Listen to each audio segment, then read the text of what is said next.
जोहार दोस्तों। तो आज हम लोग जानेंगे कि हमारा फर्स्ट सेमेस्टर के जो स्टूडेंट्स हैं वो आप लोग फॉर्म फिलअप कैसे कीजिएगा। तो उसके लिए क्या क्या रिक्वायरमेंट्स होती है, क्या क्या चीज़ की ज़रूरत है। तो सबसे पहले जो है आपको आपका रजिस्ट्रेशन नंबर पता होना चाहिए, जो कि आप जब एडमिशन करते हैं और फाइनल पेमेंट करने के बाद आपका एक जो है स्लिप बन के आता है, जिसको हम लोग रजिस्ट्रेशन स्लिप कहते हैं। उसी में आपका रजिस्ट्रेशन नंबर, कॉलेज का जो रोल नंबर है वगैरह वो सब सारा रहता है। दूसरा, डेट ऑफ एडमिशन्स, ये बहुत ही ज़रूरी है। और अभी जो है फोर्थ ईयर ग्रेजुएशन में आप लोगों का एक नया चीज़ को ऐड किया गया है, जिसमें आपको एक आईवीएस सब्जेक्ट का चयन करना है। तो वो जो है कॉलेज आपको प्रोवाइड करवाती है, वही सब्जेक्ट को आपको डालना है। बाकी आप पेमेंट मोड्स, एक फर्स्ट जो है आपको एक बार रजिस्ट्रेशन करना पड़ेगा। रजिस्ट्रेशन ज़रूरी है, विदाउट रजिस्ट्रेशन आप उस फॉर्म को फिलअप नहीं कर सकते हैं। तो इसीलिए हम लोगों को सबसे पहले अपना एक आईडी क्रिएट करना होगा बीबीएम के यू पे। उसके बाद जो है उसका सारे प्रोसीजर्स को हम लोग आगे फॉरवर्ड करके बताते हैं आप लोगों को कैसे करना है। तो सबसे पहले जो है आप अपने फ़ोन से भी आप कर सकते हैं, सेम फंडा रहेगा। बस आप बीबीएम के यू को जब ओपन कीजिएगा, वेबसाइट जब होम पेज खुलेगा, तो होम पेज खुलने के बाद फ़ोन में आपको डेस्कटॉप मोड कर लेना है। फ़ोन मोड पे आपको ये ऑप्शंस नहीं देंगे, आपको डेस्कटॉप मोड पे ही करना होगा। तो मैं डेस्कटॉप पे ही डायरेक्ट दिखा रहा हूँ क्या क्या करना है। प्रोसीजर सब कुछ सेम रहेगा, सिर्फ आपको फ़ोन में डेस्कटॉप मोड कर लेना है। सबसे पहले हम लोग को गूगल को ओपन करना है। गूगल ओपन करने के बाद आपको बी बी एम के यू का जो ऑफिशियल वेबसाइट है उसको ओपन करना है। यहाँ पे आपको ये है ऑफिशियल वेबसाइट, यहाँ पे आपको दिख जाएगा HTTP और bbmku.in पे। ये आप यहाँ पे आइए। आने के बाद एक आपका डैशबोर्ड इस तरह से खुल जाएगा, ये इंटरफेस है इसका। और यहाँ पे आने के बाद आपको यहाँ पे examination form, admit card, result, online applications, add faculties, ये ऑप्शंस नज़र आएगा। तो हम लोग जो है वो ग्रेजुएशन का फर्स्ट सेमेस्टर का करेंगे। तो पहले हम लोगों को FYGP यानी फोर्थ ईयर पोस्ट ग्रेजुएट पे हम लोग जो है क्लिक करेंगे। करने के बाद अब न्यू आईडी है, फ्रेशर है, तो हम लोग को सबसे पहले क्रिएट अकाउंट करना है। क्रिएट अकाउंट में आपको कोर्स सेलेक्ट करना है। तो चूंकि ये जो है फोर्थ ईयर अंडर ग्रेजुएशन का है, तो हम लोग FYUGP पे करेंगे और यहाँ पे नाम डालना है। उसके बाद यूनिवर्सिटी रोल नंबर, तो चूँकि आपके पास यूनिवर्सिटी रोल नंबर आप लोगों को पता नहीं होगा, तो यूनिवर्सिटी रोल नंबर की जगह पे आप अपना रजिस्ट्रेशन नंबर डाल सकते हैं जो आपका रजिस्ट्रेशन स्लिप पे है। फिर यहाँ पे आपका आपका पासवर्ड, उसको वापस से वो पासवर्ड में हमेशा याद रखिएगा कि नाम और नेम और एक स्पेशल कैरेक्टर होना चाहिए। नेम और जो आपका अल्फ़ाबेटिकल जो रहेगा, वो अल्फ़ाबेट में जो है एक आपका कैपिटल होगा, बाकी सब स्मॉल। ईमेल आईडी और फ़ोन नंबर पे जो है एक वेरिफिकेशन कोड जाएगा, OTP जिसे हम लोग कहते हैं। वो OTP को जैसे ही आप कीजिएगा तो उसको OTP का इंटरफेस आएगा, आपको OTP जाएगा और वो OTP आपको यहाँ पे दर्ज करना पड़ेगा। उसके बाद ही आपका फ़ोटो और सिग्नेचर का अपलोडिंग का ऑप्शन देगा। तो फटाफट इसको हम लोग कर लेते हैं, फिर आप लोगों को बताते हैं। तो आप जैसे ही अपना रजिस्ट्रेशन नंबर डालिएगा तो आपको एक पॉपअप शो करेगा और इस पॉपअप में आपको दिखाई देगा कि आपका स्टूडेंट का नाम, पिताजी का नाम, रजिस्ट्रेशन नंबर, या और यहाँ पे फिर आपको अपना यूनिवर्सिटी का रोल नंबर मिल जाएगा। वो यूनिवर्सिटी का रोल नंबर, ये सब सारे आप जो है मैच कर लीजिए। मैच करने के बाद इसको कंफर्म कर लीजिए। कंफर्म कर लेने से क्या होगा कि आपको पता चल जाएगा कि आपका जो है वो आपने अपना रजिस्ट्रेशन नंबर सही डाला है या नहीं। इसके बाद जो है आप अपना पासवर्ड को क्रिएट करना है आप लोगों को, और उसके बाद ईमेल आईडी और मोबाइल नंबर डाल के फिर OTP वेरिफिकेशन करना है। आप जैसे ही इसको अपना फुलफ़िल करके आप आगे प्रोसीड करते हैं तो आपको आपके उस रजिस्ट्रेशन मोबाइल नंबर पे एक OTP जाएगा और 4 डिजिट का OTP को वेरीफाई करना है। तो उसके बाद जैसे ही आपका OTP वेरीफाई हो जाएगा, वेरीफाई होने के बाद आपको यहाँ पे आपका फ़ोटो और आपका सिग्नेचर को अपलोड करना होगा। तो अभी हम लोग फ़ोटो और सिग्नेचर को अपलोड कर लेते हैं। और जैसे ही आप इसको अपलोड कर दीजिएगा उसके बाद कर देना है साइन अप। आप जैसे ही साइन अप कीजिएगा तो ये आपका रजिस्ट्रेशन यूज़र आईडी और आपका जो है पासवर्ड वो आपको मिल जाएगा। और ये इम्पॉर्टेंट होता है आपका, क्योंकि अब नेक्स्ट टाइम से जब भी आप लॉगिन कीजिएगा आपको यही यूज़र आईडी और पासवर्ड लगेगा।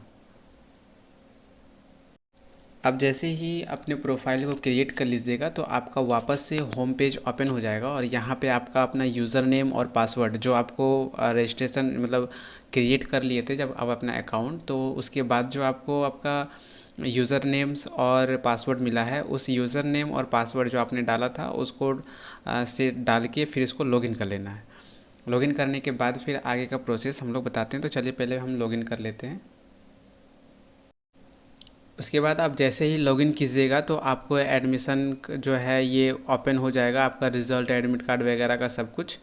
तो अब हम लोग चूँकि एग्जामिनेशन फॉर्म को फिलअप करने वाले हैं, तो हम लोग एग्जामिनेशन फॉर्म पे आएंगे और यहाँ पे आपका सारा ऑप्शन दिखेगा, जितने भी ये पे सेमेस्टर के फॉर्म फिलअप होंगे वो सारा आपको यहाँ पे दिखाई देगा। तो हमारे पास यूजी 1 एंड 3 का जो है, यानी जो एक्स कैंडिडेट हैं उन लोगों का भी है, यहाँ पे पीजी 3rd सेमेस्टर का फॉर्म फिलअप हो रहा है, वो भी शो कर रहा है।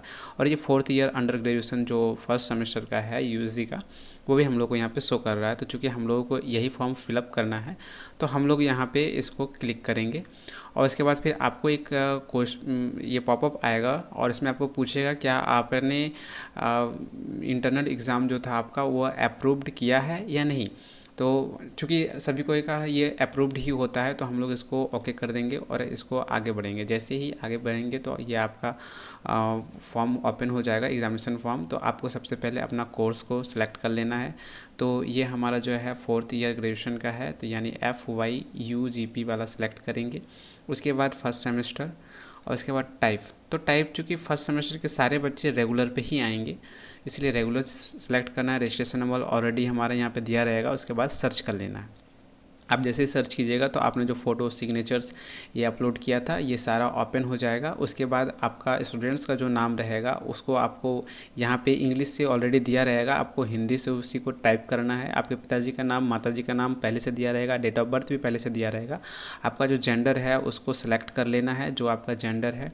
उसके बाद आप अपना कैटेगरीज़ को चूज़ कर लीजिएगा, जो आपका कैटेगरीज़ है, यानी आप जिस कास्ट में आते हैं, ओबीसी, एसटी, एससी जिसमें भी आते हैं उसको सिलेक्ट कर लेना है। और उसके बाद एडमिशन डेट को यहाँ पे फुलफ़िल कर लेना है कि जो आपका एडमिशन डेट था उसको डालना है। तो ये एडमिशन डेट आपको आपके ट्रांजेक्शन स्लिप पे मिल जाएगा, जो इसमें आपने ट्रांजेक्शन किया था। उस स्लिप को आपको ओपन कर ले, मतलब खोज लेना है, रखना है उसको बढ़िया से। और वही एडमिशन स्लिप का जो डेट रहेगा, ट्रांजेक्शन डेट, उसको डालना है। आपका class roll number already fill रहेगा, रजिस्ट्रेशन नंबर भी फिल रहेगा, सेशन भी, और यूनिवर्सिटी रोल नंबर भी, ये सब सारा आपका फिल रहेगा। अब उसके बाद आपको अपना एड्रेस, पिन कोड और वो सारा भर लेना है। अगर आपका सेम है परमानेंट का, जो आपका जहाँ पे आप निवास करते हैं वो एड्रेस आपको फिल कर लेना है। और परमानेंट एड्रेस भी अगर सेम है तो इस बॉक्स में क्लिक कर देने से ये ऑटोमेटिक फिल हो जाएगा। उसके बाद लास्ट में आपका आता है IVS सब्जेक्ट। चूँकि ये सब सब्जेक्ट आपका जो है ऑलरेडी मिला हुआ है, आप इसमें कोई चेंज नहीं कर सकते हैं। तो IVS सब्जेक्ट जो है ये आपको कॉलेज जो प्रोवाइड करेगा वो उसको आपको लेना है और उसी को देना है। तो चूँकि हमारा कॉलेज जो है ये पर्सनैलिटी डेवलपमेंट का दिया है, तो पर्सनैलिटी डेवलपमेंट को हम लोग सेलेक्ट करेंगे। और उसके बाद I have declarations that all above informations are correct में क्लिक करके इसको वेरीफाई और प्रोसीड कर देंगे। तो हम इसको फिलअप कर लेते हैं, फिर प्रोसीड करके बताते हैं आगे का क्या प्रोसेस है। आप जैसे ही उसको वेरीफाई करते हैं तो आपका इस प्रकार से एक इंटरफेस आ जाएगा जिसमें आपका फॉर्म नंबर वगैरह क्रिएट हो जाएगा। अब इसको आपको अभी पेमेंट करना है तो आप गो फॉर ऑनलाइन पेमेंट कीजिए। ऑनलाइन पेमेंट का बहुत अच्छा सुविधा है यहाँ पे, आप इसमें UPI वगैरह जितना है वो सबसे कर सकते हैं। तो हम लोग अभी करेंगे पेमेंट। तो पे विथ ऑप्शंस में जैसे ही जाइएगा, HDFC का credit card, banking debit card, other bank credit card का है, फिर ये सब सारी चीज़ें। EMI पे भी ये सबसे बड़ा ऑप्शन दिया हुआ है कि EMI पे भी जो है आप अपना दे सकते हैं, कैलकुलेट करके ये कर सकते हैं। क्योंकि अब छोटा सा अमाउंट है, 650 रुपया, ज़्यादा तो है नहीं। तो नेट बैंकिंग ये सब से मैंने कभी ट्राई नहीं किया है, लेकिन एक्स्ट्रा चार्ज जो है इसमें कटते हैं, सर्विस चार्ज कटेंगे। नेट बैंकिंग में भी जो है आपका सर्विस चार्ज कटेगा। क्रेडिट कार्ड में सर्विस चार्ज नहीं कटते हैं, लेकिन डेबिट कार्ड में भी कट सकता है। तो UPI जो है ये गवर्नमेंट फ्री हम लोगों को प्रोवाइड करवाती है, तो हम UPI को सिलेक्ट किए। अब इसके बाद जो है हमको जिस पे भीम का कोई भी UPI आप डाल सकते हैं, फ़ोन पे है, तेज है यानी गूगल पे, पेटीएम, और ये नया अभी अपलोड हुआ, मतलब अपडेट किया गया है ये व्हाट्सअप, और फिर अदर UPI कुछ भी है तो आप यहाँ पे डाल सकते हैं। इसके डालने के बाद आप अपना जो है UPI ID डालिए और इसको फाइंड करके जैसे आप कीजिएगा तो फिर आपका नाम आ जाएगा। उसको कंफर्म पेमेंट करना है तो वहाँ पे आपके UPI पे जो है एक पॉपअप नोटिफिकेशन आएगा, और उस नोटिफिकेशन आने के बाद जो है आप उसको पेमेंट कर दीजिएगा, तो वो आपका पेमेंट कंफर्म हो जाएगा। फिर आगे बताते हैं कि क्या होता है। पेमेंट जैसे ही डन होगा तो फिर से वापस आप उसी पेज पे आ जाइएगा जो हमारा पहला पेज था जब हम लोग लॉगिन किए थे और एग्ज़ामिनेशन सेलेक्ट किए थे। इसके बाद फिर से आप वही सब सारे कोर्स को सिलेक्ट कर लीजिए जो आपका ये था, और उसके बाद फिर सर्च कीजिएगा। तो आप यहाँ पे देखिएगा कि अगर आपका पेमेंट कंप्लीट हो गया है तो आपका ऑर्डर आईडी जो है वो आ जाएगा। ऑर्डर आईडी आने के बाद आपको यहाँ पे आपका स्टेटस दिखाई देगा सक्सेसफुल डन। अब आप यहाँ से प्रिंट कर लीजिए ये पेपर अगर आपको कॉलेज मांगता है तो, और अदर नहीं तो फिर आप इसको अपना यहाँ पे सेव रख सकते हैं, कभी भी लॉगिन करके आप इसको डाउनलोड कर सकते हैं। तो मैं तो कहूँगा कि आप जो है इस पेज को आप अपना सेव कर लीजिए, यानी पीडीएफ को जो है सेव कर लीजिए, ताकि इन फ्यूचर्स आपको आसानी होगी इस काम को, मतलब कभी भी अगर आपका कॉलेज मांग लेता है तो आप इजीली आप इसको दे सकते हैं अपने कॉलेज को। तो मैं तो इसको सेव कर ले रहा हूँ और जिनका है उनको मैं दे देता हूँ। चलिए, थैंक यू हमारे साथ बने रहने के लिए। अगर इस प्रकार के वीडियोस आपको पसंद आते हैं तो प्लीज़ मेरे इस चैनल को सब्सक्राइब कीजिए, लाइक कीजिए, कमेंट कीजिए। और इस प्रकार के फॉर्म से रिलेटेड अगर आपको हेल्प मिलती है तो प्लीज़ आप अपने दोस्तों को भी इंक्रीज़ कीजिए और उनसे शेयर कीजिए। Thank you.